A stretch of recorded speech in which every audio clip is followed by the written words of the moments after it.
아멘. 오늘 이 말씀을 통해서 빈 무덤이라는 제목으로 함께 은혜를 나누겠습니다.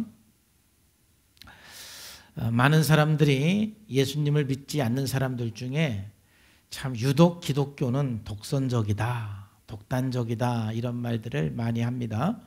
왜냐하면 예수 믿는 사람들은 꼭 예수를 믿어야만 구원받는다. 예수님을 믿지 않으면 절대 구원받을 수가 없다. 구원의 길은 오직 예수이다 라고 말하기 때문에 굉장히 독선적이고 독단적이라고들 얘기를 합니다. 그리고 그 말을 듣기 싫어해가지고 이 기독교 안에도 종교다원주의라는 신학이 나와서 꼭 예수만 믿어야 구원받는 게 아니라 다른 종교에도 구원이 있다라고 말하는 말도 안 되는 그런 신학이 있기도 합니다. 그러나 여러분, 우리 기독교가 예수 믿는 사람들이 독선적이고 독단적이다 말하기 전에 그 말하는 것이 근거가 있느냐 없느냐 이게 중요한 거예요. 근거 없이 우리가 믿는 것이 맞고 꼭 예수님을 믿어야 구원받는다 그러면 독단적이고 독선적인 거죠. 그런데 정말 그게 진짜기 때문에, 그게 정말 근거가 있기 때문에 그렇게 말하는 것은, 여러분, 그것은 독단적이 아니라 옳은 거죠. 옳은 거죠. 여러분 다 알지만 우리 대한민국의 수도는 어디입니까? 서울이잖아요. 그럼 어딜 가서 대한민국 수도는 서울입니다 제가 말했더니 어떤 사람이 아니에요, 대전이 수도잖아요.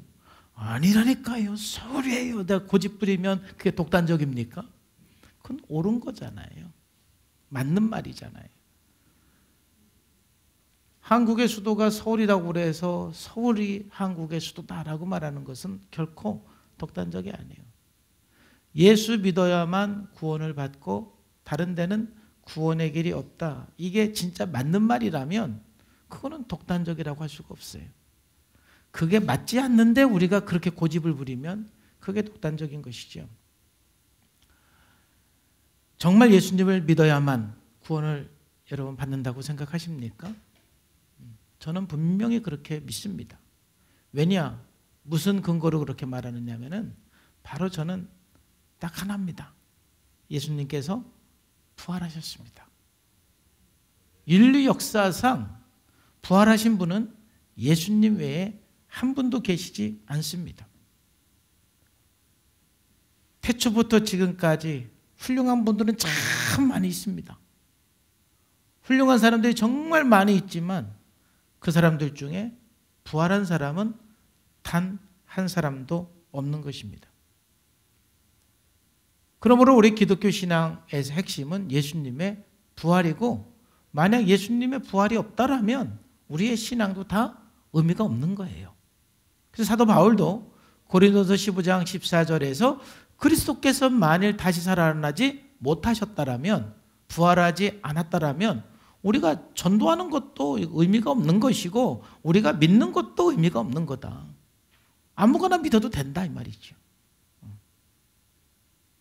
예수님께서 부활하셨기 때문에 내가 매를 맞아 가면서도, 옥에 갇혀 가면서도 복음을 증거하는 것이고, 예수님께서 부활하셨기 때문에 오직 예수님만이 구원이고 예수님만이 우리를 하나님께로 인도하는 분이기 때문에 나는 내 목에 칼이 들어와도 나는 예수님을 믿는 믿음을 선택하고 그 믿음의 의미가 있다.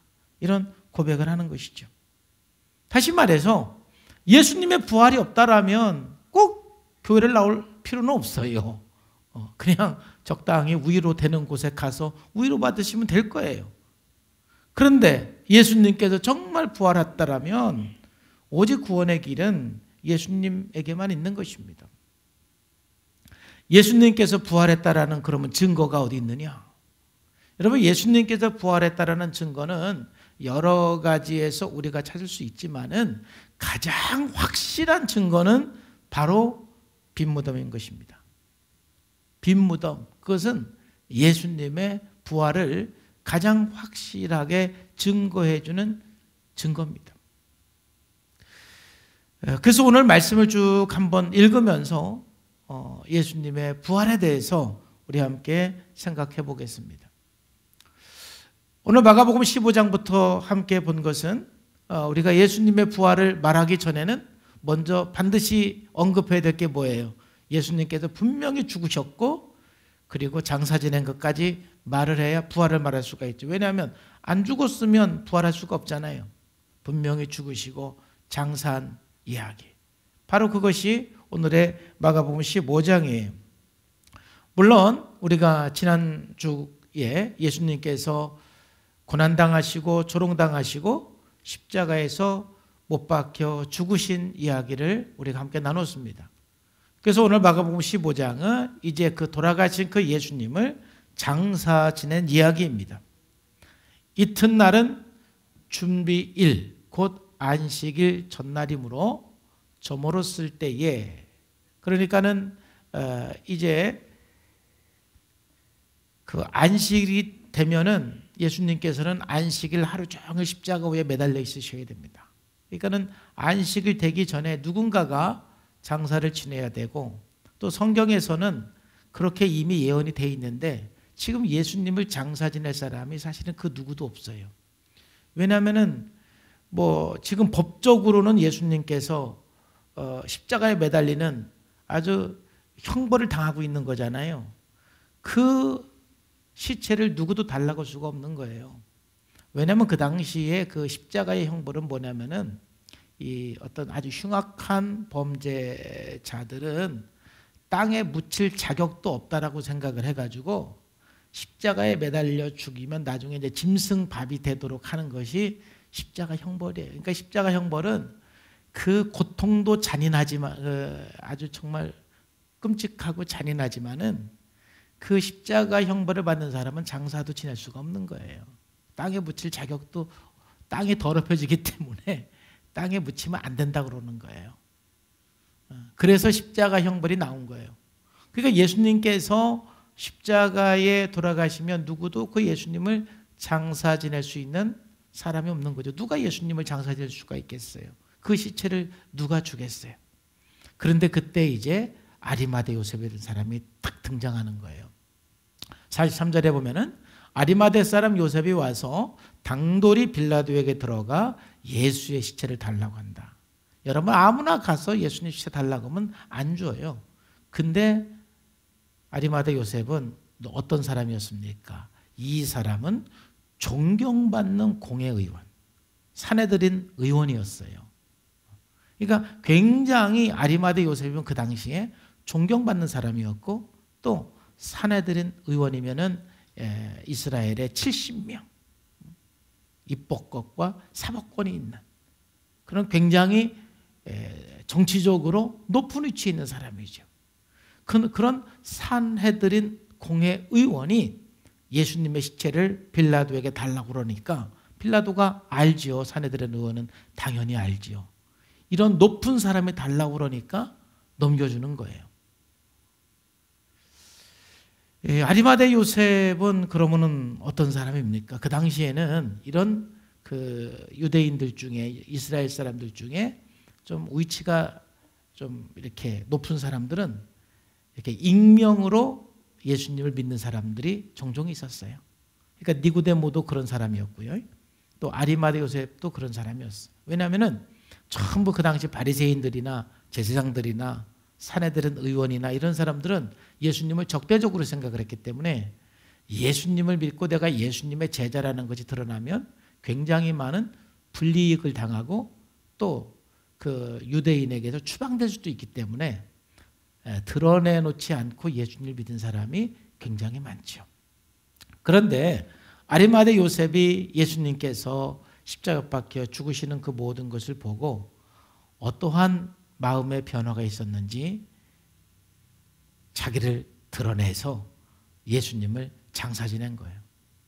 대부분 학자들은 아리마대 요셉이 이 일로 인해서 공회의원에서 제명됐을 것이라고. 그건 당연한 얘기예요, 사실. 엄청난 그 삶에 피해가 있음에도 불구하고 그는 당당하게 나가서 예수님의 시체를 요구했고 바로 장사를 지냈어요. 여러분, 신앙이라는 것은 때로는 우리가 결단력 있게 결단해야 될 때도 있습니다. 때로는 우리가 여러분들이 신앙생활 하는데 남편이 이렇게 교회 가지 말라고 그러고 저렇게 교회 가지 말라고 그러기도 하잖아요. 그럼 우리가 참 양보도 하고 내가 순종도 하고 하지만은 때로는 하나님의 말씀 앞에서 당당하게 결단하고 해야 될 때가 있을 수도 있는 거예요. 물론 그것은 우리가 늘 주님께 기도하고 성령님의 음성을 들으면서 정말 성령님께서 말씀하는 거에 따라서 우리가 양보할 때는 주도적으로 양보하지만 이건 하나님 말씀에 이건 더 이상 양보하면 안 되겠다. 그럴 때는 당돌하게 가서 아리마대 요셉이 말한 것처럼 이렇게 말할 때도 있어야 되는 거예요. 그로 인해서 내가 좀 손해를 본다 할지라도, 그로 인해서 내가 좀 욕을 먹는다 할지라도 내 신앙을 드러낼 때는 확실하게 드러낼 필요가 있는 것입니다. 이렇게 해서 이제 빌라도가 아리마대 요셉에게 시체를 내주죠.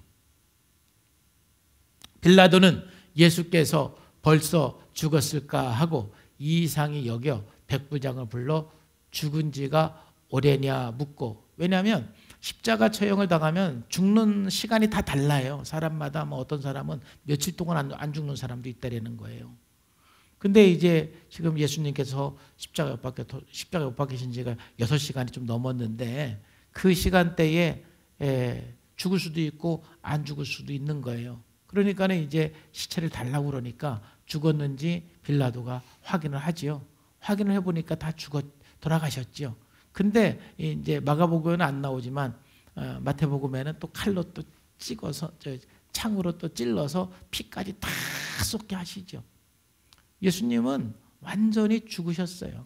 어떤 사람은 부활을 믿기 싫어하니까 오늘 그 얘기는 안 하지만은 예수님께서 기절하셨다라는 거지.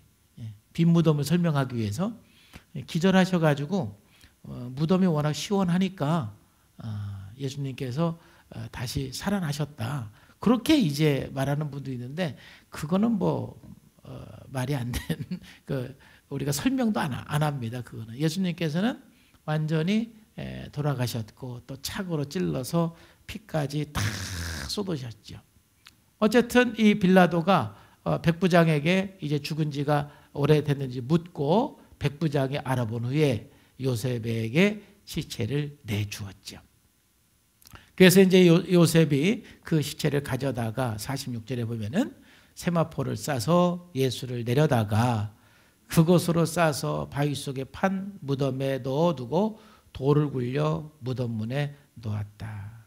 사실 이 무덤은 자기 무덤이었어요. 자기가 죽으면 들어가려고 이미 사놓은 무덤이었는데 갑작스럽게 지금 일어나는 일이니까 그 아리마대 요셉이 자기를 위해서 사놓았던 그 무덤을 지금 예수님을 위해서 여기에 장사를 지낸 것입니다.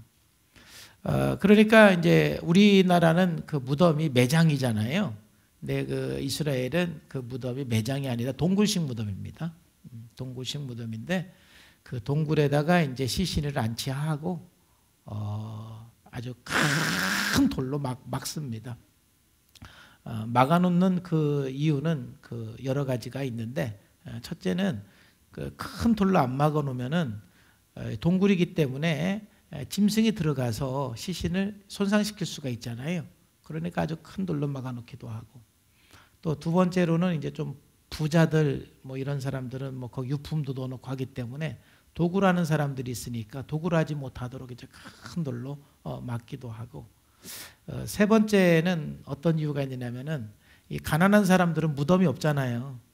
그러면은 이렇게 이제 자기 가족이 이렇게 돌아가시면 그냥 아무 무덤에다가 갖다 이렇게 몰래 갖다 놓고 오는 경우도 종종 있다고 그래요. 그러니까는 아무나 그 무덤에 들어가지 못하도록 그냥 큰 사람이 움직일 수 없는, 한두 사람이 움직일 수 없는 큰 돌로 막아놔야 이제 그 무덤이 안전하기 때문에 예수님께서도 이렇게 그 아리마대 요셉이 그 시신을 넣어두고 돌을 굴려서 무덤 문을 탁 막아놓았습니다.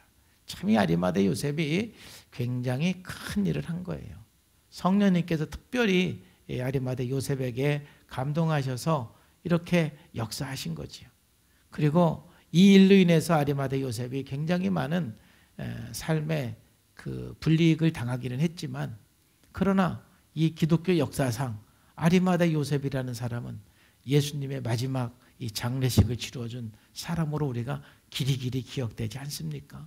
하나님 나라에 가서도 이 아리마대 요셉이 큰 하나님의 상이 있는 그런 사람인 줄로 믿습니다. 이 아리마대 요셉이 이렇게 예수님의 장사를 지낼 때에 47절에 보면은 막달라 마리아와 요셉의 어머니 마리아가 예수를 둔 곳을 이렇게 보려고 따라갔어요. 아마 이 여자들은 뭐 이때 이제 아리마대 요셉 혼자 한 것이 아니라 니고데모도 같이 도와서 했죠. 그러니까 공회 의원들인데 이 사람들이 예수님을 따르는 제자인 것을 이 여자들은 알지 못했죠. 왜냐하면 익명으로 숨어서 예수님을 믿었던 사람들이기 때문에 당연히 이 여자들은 예수 믿는 사람인 걸 모르지요. 이상하다 이상하다 하면서 어디에 장례 지내나 하고 이제 뒤에서 멀찍이 아마 따라갔을 거예요. 왜냐하면 이제 그 다음 날 예수님에게 장사 지낼 때 향품도 제대로 못 발라드렸는데 향품을 바르기 위해서 따라간 것이죠. 그래서 이제 그 안식일이 지나고 나서 이제 이 여인들이 예수님 장례식에 향품도 제대로 못 발라드려서 그 향품을 그 발라드리기 위해서 무덤에 가는 내용입니다. 1절에 안식일이 지나매 막달라 마리아와 야고보의 어머니 마리아 또 살로메가 가서 예수께 바르기 위하여 향품을 사두었다가, 그죠? 참 하나님을, 예수님을 사랑하는 사람들이에요. 제자들은 지금 다 도망갔는데 제자들 중에 돌아가신 예수님께 향품을 바르기 위해서 준비한 제자가 하나도 없어요. 근데 이 여인들은 예수님께 향품을 바르기 위해서 전부 사두었다가 2절에 안식 후 첫날 매우 일찍이 해도 들 때에 일단 무덤으로 가죠. 근데 가면서 무슨 걱정을 해요? 돌을 누가 옮겨줄까? 왜냐하면 여자들만 가니까 이 돌을 옮길 수 있는 힘이 안 되잖아요. 그러니까 3절 말씀해 보니까 서로 말하되 누가 우리를 위하여 무덤 문에서 돌을 굴려주리요. 여자 몇 명이서 돌을 옮길 수가 없어요. 그러니까 이제 가기는 가는데 예수님 향품을 바르기 위해서 가기는 가는데 걱정이 뭐냐면은 누가 돌을 돌려주나, 누가 돌을 옮겨주나, 이 걱정을 하면서 지금 가고 있는 것이죠. 그만큼 무덤에 돌을 굴리기가 어렵다는 것을 다시 한번 보여주는 거예요. 그랬는데 눈을 들어본 적, 무덤에 딱 와서 딱 보니까 벌써 돌이 굴려져서 없어졌던 거예요. 그 돌이 힘이 크다라고 또 강조를 하잖아요. 그 어마어마한 돌이 굴려져 있는 거예요. 그러니까 이 여인들이 얼마나 깜짝 놀랐겠어요. 우리보다 누가 먼저 왔나? 베드로가 먼저 왔나? 예수님의 제자들이 다 도망갔다가 그래도 여기 먼저 왔나? 그렇게 생각할 수도 있고 굉장히 놀랐겠죠. 다행이다. 돌을 누가 굴려주나 걱정해서 왔는데 돌이 없어졌네? 하고 이제 그 무덤으로 들어갔어요. 무덤에 딱 들어갔는데 시신은 안 보이고 흰 옷을 입은 한 청년이 우편에 앉은 것을 보고 얼마나 놀랐겠어요, 여러분. 예수님의 시신이 있어야 되는데 한 청년이 앉아 있는 것이죠. 이 여인들은 너무너무 놀랐어요. 보고 놀랬다 그렇게 말하는. 이분이 누구였습니까? 바로 부활하신 예수님 아니겠습니까? 그래서 그 6절에 청년이 이르되 놀라지 말라. 십자가 옆에 계신 나사렛 예수를 찾는구나. 그가 살아나셨고 여기 계시지 아니하리라. 보라 그를 두었던 곳이니라. 그러니까 이 청년은 제가 실수를 했습니다. 예수님이 아니라 누굽니까? 천사죠, 천사. 한 천사가 딱 앉아 있는 것이죠. 그래서 그 청년이 이르되 놀라지 말라. 너희가 십자가 옆에 계신 나사렛 예수님을 찾는구나. 그는 살아나셨다. 여기 계시지 않다. 지금 무덤이 비어 있어요? 안 비어 있어요? 비어 있어요. 시신이 없어요. 빈 무덤이에요. 왜? 살아나셨다. 보라, 그분을 안치한 시신을 두었던 곳이 여기다. 보여주는 거예요. 그러니까 똑똑히 이 무덤을 찾아간 그 여인들은 바로 그 무덤에 예수님의 시신이 없는 것을 목격한 사람이에요. 그리고 그 예수님의 시신이 없는 이유는 바로 그분은 부활하셔서 지금 여기 계시지 않다라고 천사들이 말해주는 거예요. 그리고 7절에 그 천사가 뭐라고 말합니까? 가서 그의 제자들과 베드로에게 빨리 말해줘라. 어떻게 해요? 갈릴리에서 만나자고 말한다고 말해줘라. 이미 예수님께서는 살아생전에 이렇게 말씀하셨어요. 갈릴리에서 보자 말씀했죠. 근데 지금 제자들과 베드로에게 이르기를 예수께서 너희보다 먼저 갈릴리로 가시나니 전에 너에게 말씀하신 대로 너희가 거기서 배우리라 하라 하는지라. 그러니까 이 여자들에게 말해주는 거죠. 제자들에게 가서 예수님 부활해서 갈릴리에 가서 기다리고 계시니까 예수님을 만나고 싶으면 갈릴리로 가라라고 좀 전해달라라고 이제 여인들에게 천사가 이야기를 하죠. 이 이야기를 들었을 때 아직 여자들은 정신이 없어요. 이게 지금 꿈인지 생신지 뭐 환상을 보는지 아주 정신이 없어요. 여러분들이 새벽녘에 무덤에 가서 이런 일을 목격했을 때 어떻게 했어요? 8절 말씀에 여자들이 몹시 놀라 떨며 나와 무덤에서 도망하고 무서워하여 아무에게 아무 말도 하지 못하였다. 너무 무서워서 순간적으로는 아무 말도 못했다고 그랬어요. 근데 이제 요한복음에 보면은 이제 가서 베드로에게 얘기를 하고 베드로가 그냥 달려가는 장면이 나오죠. 이렇게 지금 여인들은 예수님께서 장사 지낸 것을 확인을 하고 그 예수님께서 향포를 바르기 위해서 무덤에 갔다가 무덤이 굴려진 것을 목격하고 그리고 무덤에 들어갔더니 한 청년이 앉아 있고 한 청년이 앉아 있던 그 청년이 이제 예수님이 부활해서 갈릴리로 가셨다. 이 이야기를 듣고 이 무덤이 비어 있는 것을 목격했습니다. 여러분, 그래서 오늘 여러분과 나누는 첫 번째는 뭐냐면 이 빈 무덤은 예수님의 부활의 증거인 것입니다. 무덤이 비었다라는 것은 예수님께서 부활했다라는 증거예요. 여러분, 세상에 아무리 위대한 사람들, 우리 공자님도 위대하고 석가님도 위대하시죠. 그러나 그들에게는 무덤이 있어요. 아무리 위대한 사람이라 할지라도 죽음 앞에서는 모든 사람이 무력했습니다. 그러나 예수님은 무덤이 없습니다. 비어 있습니다. 그 예수님의 무덤이 비어 있는 것에 대해서 지금까지 예수님을 믿기 싫어하는 사람들은 누군가가 그 시체를 훔쳐갔다라고 생각을 합니다.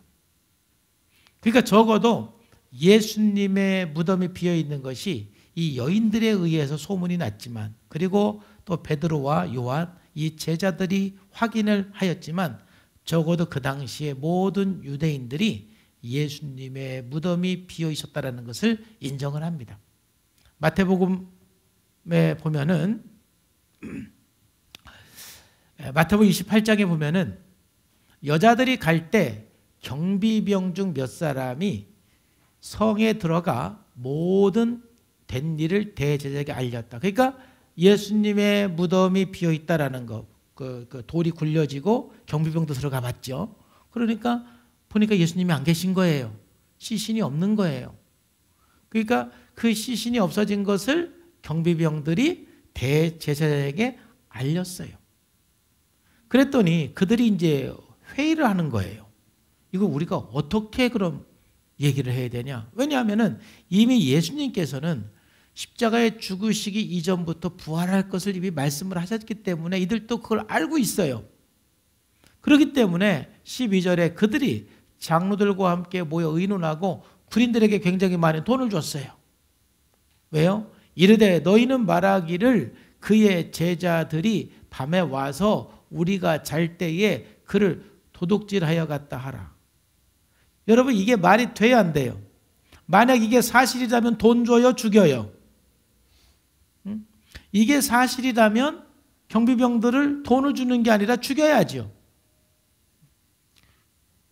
근데 큰 돈을 주면서 예수님의 제자들이 잘 때에 도둑질하여 갔다 하라고 하라. 그렇게 소문을 내라. 만일 이 말이 총독에게 들리면 우리가 권하여 너희로 근심하지 않게 하리라. 그러니까 이게 이제 총독에게 들려지면 문책 받잖아요. 내가 너희들 보장해 주겠다. 죽지 않도록. 그래서 그 군인들이 돈을 받고 가르친 대로 하였으니 이 말이 오늘날까지 유대인 가운데 두루 퍼졌다. 그러니까 이제 유대 사회에서는 예수님의 빈 무덤에 대해서 두 가지 이야기가 있는 거예요. 한 가지 이야기는 마리아와 이 막달라 마리아 이 여자들 그리고 제자들이 무덤을 보고 나서 예수님 부활했다. 무덤은 비어 있었다. 왜냐하면 예수님은 부활했다. 이 이야기가 전파됐고 또 한쪽으로는 이 경비병들을 중심으로 해서 제자들이 예수님 시신을 훔쳐가고 저렇게 말하는 거다. 이렇게 말하는 거예요. 그러니까 그 사회에 예수님께서 부활하시고 이제 그 사회에 그 두 이야기가 이렇게 퍼져나가기 시작한 거예요. 그럼 여러분, 정말 예수님의 무덤이 비어있는 것은 둘 중에 하나예요. 부활했든지 훔쳐갔든지 둘 중에 하나예요. 그럼 우리는 오늘 예수님의 시신을 누가 훔쳐간 걸 믿을 것이냐, 아니면 예수님이 부활할 걸 믿을 것이냐? 왜? 적어도 무덤이 빈 건 사실이에요. 왜냐? 무덤에 비어있다라는 것을 여인들만 말하고 제자들만 말하는 것이 아니라 누구도 말을 해요? 경비병이나 그 당시에 대제사장들도 예수님의 무덤이 비어있다라는 것을 말해주고 있잖아요. 그러니까는 분명히 예수님께서 죽으셨고 아리마다 요셉이 장사했어요. 근데 그 무덤에 시신이 없어졌어요. 비어 있어요. 그러면 둘 중에 하나인 거예요. 누가 훔쳐갔든지 아니면 부활하셨든지. 여러분, 훔쳐갈 가능성이 없는 이유, 제로이고 예수님께서 부활하신 이유가 100%인 것은 여러분, 예수님의 시신을 훔쳐갈 수가 없어요. 왜냐하면 첫 번째는 예수님의 시체를 훔치려면은 일단은 누군가가 주동자가 있어야 되죠. 야, 우리 예수님 돌아가셨는데 이거 가만 놔두면 안 되지 않느냐? 우리 한번 작전을 한번 펼쳐보자 해가지고 누군가가 리더가 있어야 되는데, 여러분 알다시피 그렇게 주동할 만한 사람은 예수님의 제자 중에 하나가 돼야 되는데 지금 예수님의 제자들은 지금 다 도망가 있어요. 누가 지금 그 예수님의 시체를 훔치러 갑니까? 지금 아리마다 요셉도요, 예수님의 그 시신을 장사하기 위해서 당돌이 달라고 해서 장사를 치는 그것만으로도 굉장히 많은 피해를 받는데 예수님의 시신을 훔치러 갈 생각을 할 수도 없는 겁니다. 그럴 만한 제자가 없었어요. 뿐만 아니라 여러분, 이 사람들이 이렇게 훔쳐갔다라고 말하지만 한번 마태복음에 보면은 27장에 보면은 어떻게 했는 줄 아십니까? 이미 지금 참 재밌는 거는 뭐냐면은 말이죠. 예수님의 제자들은 예수님께서 죽는 걸 보고 지금 다 도망갔지요. 근데 예수님께서 부활할까봐 걱정하는 거는 제자들이 아니고 유대인, 예수님을 죽인 사람들이 예수님 부활할까봐 걱정하고 있는 거예요. 마태복음 27장에 보면은 그러므로 명령하여 그 무덤을 사흘까지는 굳게 지켜라. 왜? 예수님께서 죽은 지 사흘 만에 살아난다고 살아생전에 말씀하셨잖아요. 사흘까지는 굳게 지켜라. 왜냐하면 그의 제자들이 와서 시체를 도둑질하여 가고 백성들에게 말하되 죽은 자가 다시 살아났다고 막 말을 하면은 사회가 혼돈스러울 수가 있으니까 제자들이 그 시체를 훔쳐갈 가능성이 분명히 있다. 그러니까 경계를 철통같이 해라. 만약 그들이 예수님의 시신을 훔쳐가서 부활했다고 말하면은 후의 소금이 전보다 더 클까 하다. 그래갖고요 65절에 보면은 빌라도가 이르되 너희에게 경비병이 있으니 가서 힘대로 굳게 지키라 하고요. 그들이 경비병과 함께 가서요 돌을 임봉하고요 막 무덤을 지금 병사들이 굳게 지켰어요. 지금 특별 명령이 내려졌어요. 그러면 무장한 군인들이 아닌 한 이 시신을 훔친다라는 것은 불가능한 것입니다. 가능한 일이 아니에요. 그래 놓고도 예수님께서 부활하셔서 무덤에 비니까 궁여지책으로 이 사람들은 제자들이 와서 훔쳐갔다 해라. 그렇게 말을 하는 것이죠. 사실은 이 사람들도 이제는 예수님의 부활을 이쯤이면 믿어야 되는 사람들인데 끝까지 예수님께서 부활하셔서 빈 무덤이 된 것을 보고도 끝까지 거짓말로 말을 하면서 믿지 않는 것이 어쩌면 인간들이에요. 완악한 사람들이에요. 누구보다도 예수님의 부활을 확실히 안 사람들이 이 사람들이에요. 얼마나 시신이 없어지지 않도록 지켰습니까? 근데 없어졌어요. 분명히 누구도 훔쳐간 사람이 없어요. 돌이 굴려질 때 이 경비병들이 얼마나 놀랬겠어요. 군인들이 와서 돌을 굴린 것도 아니고 누가 와서 돌이 굴린 것도 아닌데 돌이 굴려져요. 그리고 나중에 들어가서 보니까 시신이 없어요. 예수님 부활하신 거죠.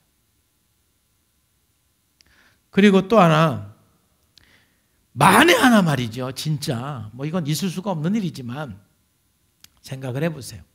정말 예수님의 제자들이 시신을 훔쳐서 예수님 부활했다라고 이제 말하고 다니잖아요. 그러면은 예수님의 12제자 중에 가룟 유다만 빼고 전부 다가 예수님 부활한 걸 증거하다가 순교당했어요. 여러분, 이 세상에 거짓말을 위해서 순교하는 사람은 아무도 없어요. 그리고 거짓말은 언젠가는 양심 선언들이 다 나오게 돼 있어요. 그게 모든 정부들의 레임덕이 그거예요. 우리나라의 모든 정부들이 나름대로 막 권력 초창기에는 힘이 있어가지고 막 했다가 마지막 이제 그 대통령이 1년 정도 남았을 때는 막 말들이 나와요. 막 말들이 나와요. 그럼 뭐 어떤 정부든 다 마찬가지예요. 그걸 레임덕이라고 하는 거예요. 사람이 힘이 권력에 눌렸을 때는 그 숨기다가도 때가 되면 다 양심선을 하게 돼 있어요. 근데 하물며 예수님의 이 제자들이 자기들이 시신을 훔쳐다 놓고 예수님 부활했습니다 라고 말을 하면서 어떻게 양심에 꺼리낌이 없어요. 양심선언 하죠. 그리고 그 제자들이 전부 한 명도 아니고 11명 제자 모두가 예수님의 부활을 증거하다가 순교 당할 수가 있습니까? 사랑하는 성도 여러분, 제가 예수님을 믿어야만 구원받는다. 예수님만이 우리의 구원자다라고 말하는 것은 예수님은 부활하셨기 때문에 그렇습니다. 예수님의 이 빈 무덤은 예수님의 부활을 100% 증거하는 것입니다. 성경의 수많은 그 기적들을 우리가 과학적으로 증명할 수가 없습니다. 그러나 예수님의 부활만큼은 확실한 증거들이 너무 많이 있습니다. 예수님의 그 부활을 우리가 의학적으로 증명할 수는 없지만은 예수님의 부활한 증거는 성경에 차고 넘칩니다. 그렇기 때문에 제가 이 성경을 100% 믿을 수 있는 것은 예수님의 부활을 믿기 때문에 모든 성경을 제가 믿는 것입니다. 하나님께서 죽으셨다가 부활하셨다라면 어떠한 기적인들 해가지 못하겠습니까? 또 신약 성경이 쓰여진 것도 예수님의 제자들이 부활을 목격한 다음에 쓴 겁니다. 무슨 말이에요? 예수님의 제자들도 예수님의 부활을 경험하기 전에는 예수님에 대해서 의심들이 많았습니다. 그러나 예수님께서 부활하신 것을 목격하고 나서는 예수님께서 정말 하나님이라는 것을, 죄가 없는 분이라는 것을 그들은 알고 믿었다라는 것입니다. 그러므로 우리는 성경을 읽을 때 예수님이 부활한 것을 믿고 성경을 읽으면 모든 걸 믿을 수가 있는 것입니다. 예수님 부활하셨어요. 그렇다면 예수님께서 부활했다라는 것이 어떤 의미냐? 그냥 크게 두 가지 의미만 생각을 하겠습니다. 첫 번째, 부활의 의미는 뭐냐면은 예수님은 죄가 하나도 없는 분이라는 것을 말해주는 거예요. 여러분, 우리가 죽는다라는 것을 왜 죽느냐? 바로 죽는 이유는 죄 때문에 죽는 거예요. 모든 사람이 죽습니다. 왜 죽습니까? 죄 때문에 죽는 것입니다. 그래서 인류 역사에 죽지 않은 사람은 한 명도 없는 것입니다. 성경에서 말한 대로 의인은 없나니 한 사람도 없다라고 말했기 때문에 모든 사람은 죄 가운데 태어났고 죄 가운데 살기 때문에 모든 사람은 죽습니다. 우리가 아무리 존경하는 의인이다 할지라도 죄인이기 때문에 죽는 것입니다. 그런데 예수님께서 부활했다라는 것은 이분은 죄가 하나도 없는 분이라는 것을 증거해 주는 거예요. 즉, 죄가 하나도 없는 분은 절대 죽을 수가 없는 것입니다. 죽음 가운데 매여 있을 수가 없는 것입니다.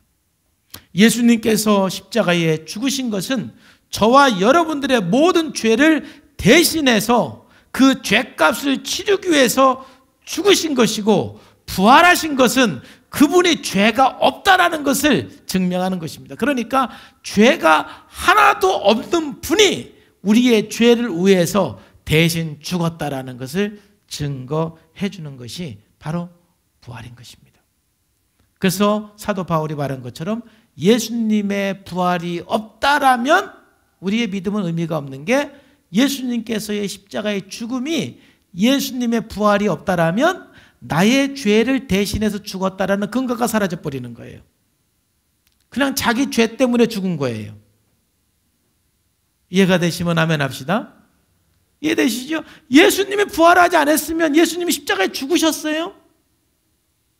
죽으셨는데 부활이 없으면 나를 위해 죽었다라는 근거가 없는 거예요. 나의 죄를 위해서 죽었다라는 근거가 없는 거예요. 그냥 자기 죄 때문에 죽은 거예요. 부활이 없다라면. 그러니까 사도 바울도 예수님의 부활이 없으면 우리가 전도하는 것도 의미가 없는 것이고 우리가 믿는 것도 의미가 없는 것이다. 예수님의 십자가의 죽음만 갖고서는 우리의 믿음은 의미가 없는 거예요. 그분이 부활하셔야만, 아, 죄가 없는 분이 나의 죄를 위해서 죽었구나. 그래서 내가 죄를 용서받을 수가 있고 의로워질 수 있는 길을 가질 수가 있는 것.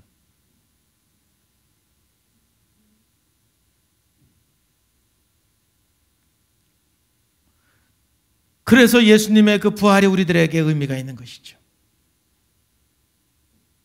그러므로 우리는 담대하게 말할 수가 있는 것입니다. 예수님은 죄가 없는 분이었는데 바로 인류의 죄를 위해서 십자가에 죽으신 분입니다.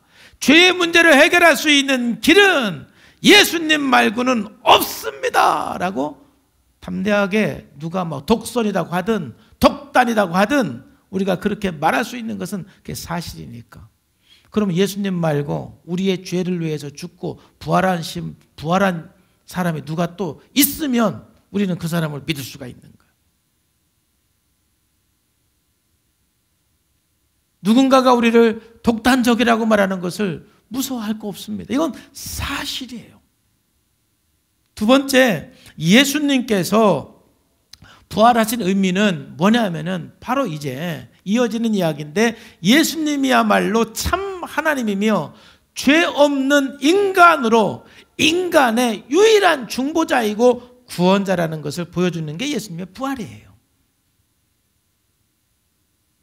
예수님이 부활함으로써 그분은 하나님이라는 것을 보여주시는 거예요.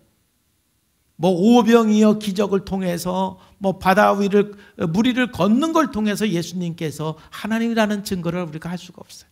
예수님께서 부활하심으로써 그분은 참 하나님이라는 것을 증언해 주시는 것이고, 예수님께서 부활하심으로써 그분은 죄 없는 인간으로서 인간의 유일한 중보자이고 유일한 구원자라는 것을 보여주는 것이 바로 예수님의 부활인 것입니다.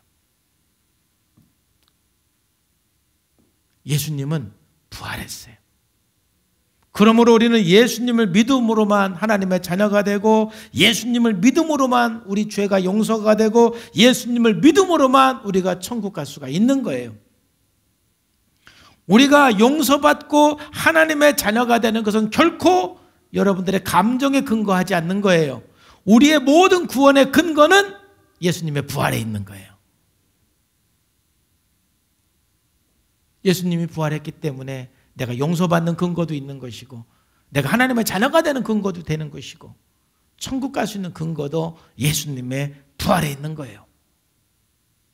예수님의 빈무덤은 바로 예수님의 부활을 증거하는 확실한 증거예요. 예수님은 부활하셨어요. 그렇기 때문에 인류 역사상 이 부활하신 예수 그리스도 외에 우리의 중보자, 구원자는 없는 거예요. 사랑하는 성도 여러분, 지금 제가 이렇게 말하는 저도 처음부터 이거 나른 건 아니에요. 저도 고등학교 때까지 예수 안 믿었어요. 그저 고등학교 때까지는 뭐 종교에 대해서 제가 깊은 고민을 해본 적은 없지만, 뭐 그때까지 뭐 제 막연하게 하는 생각은 뭐 종교는 다 같은 거 아니냐, 모든 종교는 인간들이 힘들 때 위로받고 뭐 그런 거 아니냐, 뭐 그 정도로 우리가 생각하는 것이지요. 그러나 제가 예수님을 만나고 나서는 예수님은 이 인류 역사상 죄 없는 분으로서 십자가에 죽으시고 부활했다라는 그 사실, 그리고 그 부활은 죄가 없는 의라는 그 증거이고 바로 참 하나님이고 죄 없는 인간으로서 인류 역사상 유일한 구원자는 오직 예수 그리스도이다. 유일한 중보자는 오직 예수 그리스도이다. 할렐루야. 우리 이걸 믿는 사람이에요. 그러니까 누가 뭐 배타적이라고 말하든 독선적이라고 말하든 중보자는 오직 예수 그리스도이고 구원자는 오직 예수 그리스도입니다. 오늘 여러분 예수님을 믿기로 결정하시기를 주님의 이름으로 축복합니다. 예수님께서는 우리들에게 이렇게 말씀하시잖아요. 그리스도께서도 단번에 죄를 위하여 죽으사 의인으로서 불의한 자를 대신하셨어요. 죄가 없는 의인이 불의한 자를 대신했는데, 이 말씀에 대한 증거가 뭐냐? 예수님이 부활했기 때문에 이 말씀이 사실인 거예요. 예수님이 부활하지 않았으면 이 말이 사실이 아닌 거예요. 예수님은 의인으로서, 죄가 없는 분으로서, 참 하나님으로서 우리를 대신해서 죽으십니다. 이는 우리를 하나님 앞으로 인도하려 하십니다. 육체로는 죽임을 당하시고 영으로는 살리심을 받으셨다 그랬죠. 그리고 요한복음 14장 6절 말씀에 보면은 예수님께서 이렇게 말씀하신 거죠. 예수께서 이르시되 내가 곧 길이요 진리요 생명이니 나로 말미암지 않고는 아버지께로 올 자가 없다 이 말이에요. 우리의 참 구원자, 우리의 참 중보자는 부활하신 예수 그리스도밖에는 없는 거다 이 말이죠. 그래서 사도행전 4장 12절 말씀에 예수님의 제자들은 이렇게 담대하게 말하는 것이지요. 다른 이로서는 구원받을 수가 없나니 천하 사람 중에 구원받을 만한 다른 이름을 하나님께서 우리들에게 주신 일이 없어요. 예수 그리스도 말고 구원자로서 우리들에게 주신 이름은 예수님 말고 없습니다. 이 세상에 성인들이 많이 있습니다. 위대한 사람들이 많이 있습니다. 우리가 존경할 만한 분들은 참으로 많이 있습니다. 그러나 구원자는 단 한 분입니다. 중보자는 단 한 분입니다. 부활하신 예수 그리스도입니다. 바로 빈 무덤은 우리들에게 이것을 보여주는 것입니다. 다시 한번 우리 모든 성도님들이 이 예수님을 알고 예수님을 믿고 하나님의 자녀가 된 줄로 믿습니다.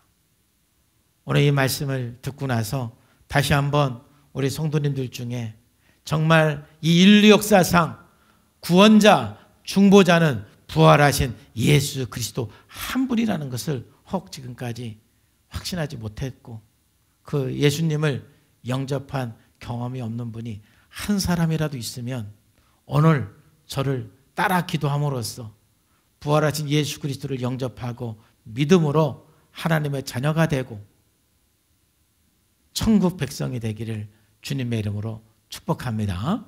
우리 다 눈 감고요. 진지하게 저를 따라서 여러분 기도하시기를 바랍니다. 예수님께서는 죄가 없는 분으로 이 땅에 오셔서 나의 죄를 위해서 십자가에 죽으시고 부활하신 분임을 믿습니다. 예수님은 참 하나님이고 의로우신 분으로 나를 위해 죽으시고 부활하신 분입니다. 예수님만이 나의 참 구원자요 유일한 중보자임을 믿습니다. 그 예수님을 내 마음속에 모십니다. 예수님을 내 인생의 주인 삼고 살겠습니다. 예수님의 이름으로 기도합니다. 아멘.